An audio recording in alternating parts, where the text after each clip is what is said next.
Hi everybody. In a previous video I said that I love to play music and I love to play different musical instruments.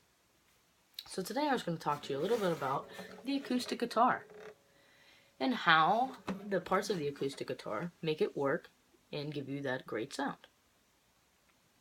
According to hearandplay.com, the three main parts of the guitar are the headstock, the neck, and the main body. I'm going to start back at the top at the headstock. The headstock, according to SpinDiddy.com, is the part of the guitar that controls the entire guitar. Without the headstock, you wouldn't be able to play. And also you wouldn't be able to play without the strings. On the headstock, it holds the tuning pegs. These are also referred to as machine heads. And how they work is they hold the string through a little hole. If you can see the end of the string sticking out a little bit. You see? Right there, right there. Be careful, those are sharp.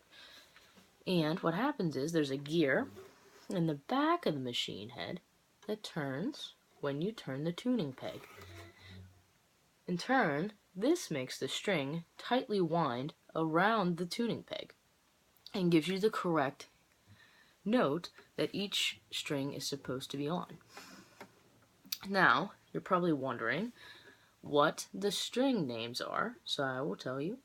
This is E, A, D, G, B, and high E. And this is where your guitar is supposed to be tuned at in standard tuning. Now we're going to move back up to where we left off. This is called the nut. And according to SpinDiddy.com, the nut's purpose is to keep the strings in place to prevent too much vibration from the strings. If there's too much vibration, you won't get a crisp sound out of your guitar. Now if you notice, there are little grooves inside of the nut to keep those strings tightly in place. Next, we're going to move down the fretboard. And let me show you the fretboard. It goes from up here at the nut, the whole way down here to the sound hole. Now, the entire wooden piece is called the fretboard, but if you can see closely, there's little metal strips that go straight across of the fretboard. Those are called the actual frets. So these little metal pieces right here are frets. Their purpose is, so when you put your fingers down on the fretboard, each fret creates a different note. So if I put my finger here, it's a different note than if I would put my finger here. And when you're pushing down with your finger onto the fretboard, the metal frets touch the string, pushing on it, making a different sound as well. And that's how the different sounds and notes come from the fretboard. Also on the fretboard, if you see, there are some little dots right here. They go like the whole way up. Not every fret, just a few of them. These are called position markers. And on my guitar, I have a position marker on fret 5, 7, 9, 12, and 15. The position markers help you while you're playing to be able to look down and see where you are. So if I needed to go from fret 3 to fret 5, I would be able to look down and see that the first dot is fret 5. Now, also according to SpinDiddy.com, the neck of the guitar and the fretboard are totally separate things. The neck of the guitar is attached to the headstock and goes in to the body of the guitar, and it's attached right here on top. You can see that. Okay?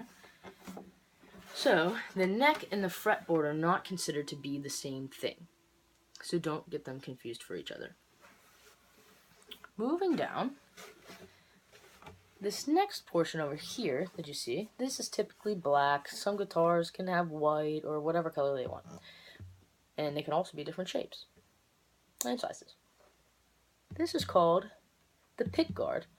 Now, the pick guard is to prevent you from scratching the wood coating while you're strumming.